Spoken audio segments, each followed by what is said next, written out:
1:14 ng Juan. Pakinggan nyo nakasulat. At nagkatawang tao ang berbo. Para makatulad siya sa tao, magkakatawang tao siya. Hindi naman po siya nagkatawang kalabaw. Hindi rin siya nagkatawang anghel. Hindi rin siya nagkatawang hayop. Nagkatawang tao siya. Pagka ba nagkatawang tao, tao ba yun? Ikaw, nagkatawang tao ka ba, kapatid? Masama implikasyon pag sinabi ko nagkatawang tao ka, tao ka naman talaga. Bakit? Ano ibig mo sabihin? Aswang ka? Nagkatawang tao ka? Pagka sinabi nagkatawang tao, hindi ka talaga tao. Para po sa kabatiran ng aming mga taga-subaybay at tagapakinig, kailanman ang Iglesia ni Cristo ay hindi po nagbibigay ng sariling interpretasyon o kuro-kuro sa mga nakasulat sa Biblia.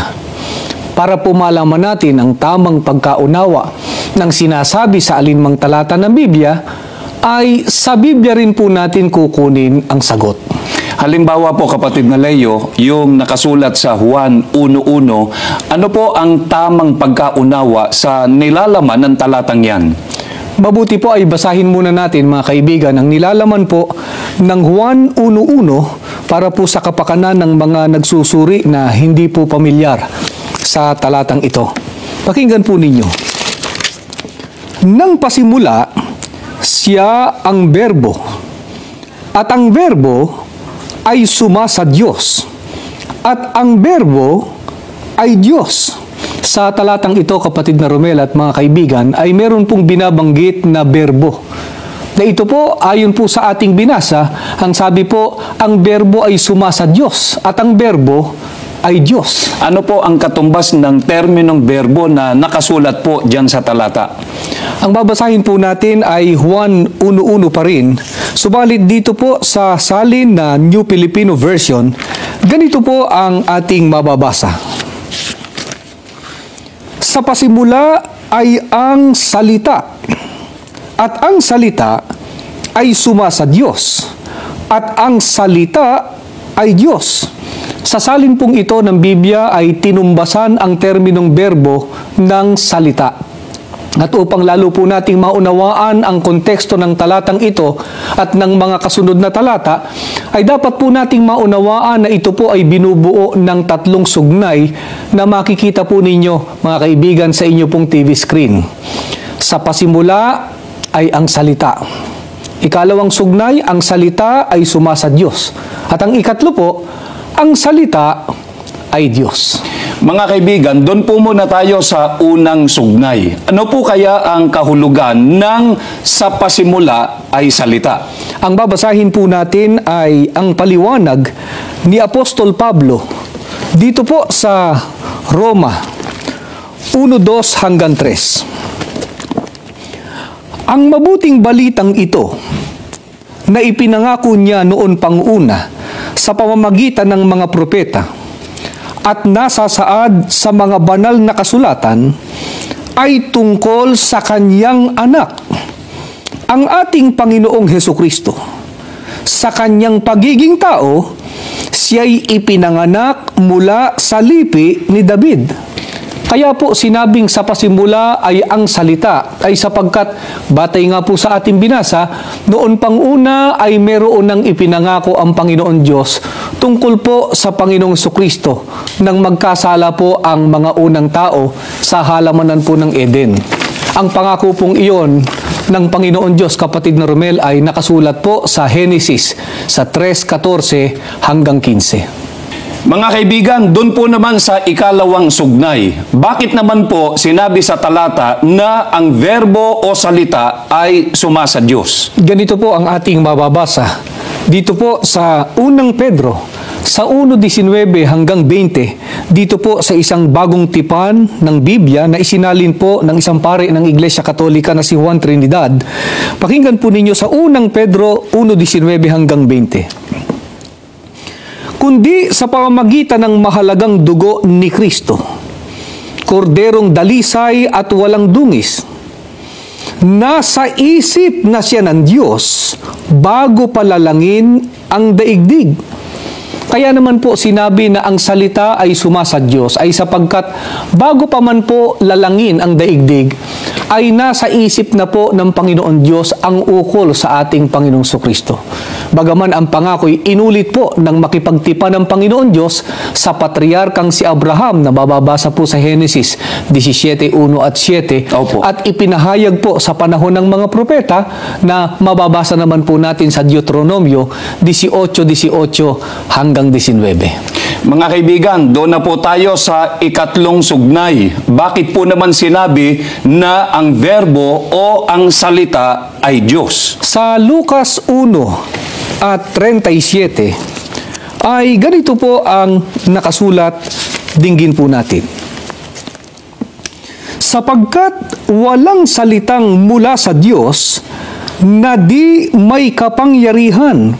Mga kaibigan, ang dahilan kaya sinabi ni Apostol Juan na ang berbo o ang salita ay Diyos ay sapagkat wala pong salitang mula sa Panginoon Diyos na di may kapangyarihan. At ang dahilan naman, kapatid na Romel, kung bakit sinabing walang salitang mula po sa Panginoon Diyos na di may kapangyarihan, ay mababasa po natin dito po sa Genesis sa 35 at 11. At sinabi sa kanya ng Diyos, ako ang Diyos na makapangyarihan sa lahat. Ang isa po sa mga katangian ng tunay na Diyos, mga kaibigan, batay nga po sa ating binasa, ang Panginoon Diyos ay makapangyarihan po sa lahat. Sa makatuwid, mga kaibigan, sa banggit po na ang verbo o ang salita ay Diyos. Sa Juan 1:1, ang terminong Diyos doon ay ginamit po na pang-uri o adjective at hindi po pangalan o noun, sapagkat inuuri po ang salita. Kung paanong ang Diyos ay makapangyarihan, gayon din ang kanyang mga salita. Kaya ang salita ay Diyos at hindi po ang salita ang Diyos. Tama po ang sinabi ninyo, kapatid na Romel. Kaya mga kaibigan, nang isalin po ni James Moffat ang Juan 1:1 ay binanggit po ang uri ng salita. Ganito po ang ating mababasa, dinggin po natin. Juan 1:1. The Logos existed in the very beginning. The Logos was with God. The Logos was divine. Sa salin pong ito ng Biblia, mga kaibigan, ay nilinaw na ang verbo o logos o salita ay divine o banal. Kapatid na Leo, Opo. bakit po dito sa aklat ng Juan 1, ang talata po ay 14, ay ganito ang binabanggit? Babasahin ko po. At nagkatawang tao ang verbo at tumahan sa gitna natin at nakita namin ang kanyang kaluwalhatian gaya ng sabugtong ng Ama na puspos ng biyaya at katotohanan. Mga kaibigan, ang sabi po rito ay nagkatawang tao ang verbo. Nangangahulugan po ba ito na ang Panginoon Diyos na nagsalita ay nagkatawang tao? Hindi po, kapatid na Romel. Mga kaibigan, hindi po ang Panginoon Diyos ni ang ating Panginoong Sukristo ang nagkatawang tao, kundi ang salita ng Panginoon Diyos. Kung ganon, mga kaibigan, bakit po sinasabi sa talata na ang verbo o ang salita ay nagkatawang tao? Pinatutunayan lamang po dito, kapatid na Romel at mga kaibigan, na natupad ang salita at tao ang katuparan. Batay po sa pagkakatala dito po sa Mateo sa 1:18 at 20. Ang pagkapanganak nga kay Jesucristo ay ganito. Nang si Maria na kanyang ina ay mag-aasawa kay Jose, bago sila magsama, ay nasumpungang siya'y nagdadalang tao sa pamamagitan ng Espiritu Santo. Datapwat samantalang pinag-iisip niya ito, narito ang isang anghel ng Panginoon ay napakita sa kanya sa panaginip na nagsasabi, Jose, anak ni David, huwag kang mangamba sa pagtanggap kay Maria na iyong asawa, sapagkat ang kanyang dinadalang tao ay sa Espiritu Santo. Sa makatwid mga kaibigan, bagaman ang berbo ay patungkol po sa Panginoong Sukristo, ay pinatutunayan lamang po nito na mula pa noong una ay mayroon ng dakilang panukala ang Panginoon Diyos tungkol po sa Kanya. Na ito po ay ipinahayag sa panahon po ng mga propeta at natupad ng isilang po ang Panginoong Sukristo. Tandaan po natin mga kaibigan, ang nagkatawang tao, hindi po ang Panginoon Diyos na nagsalita, kundi ang verbo o salita o panukala ng Panginoon Diyos tungkol kay Kristo na tao ang likas na kalagayan. Kaya ang Juan 1:1 at 14 ay hindi po nagtuturo na ang Panginoong Sukristo ay Diyos.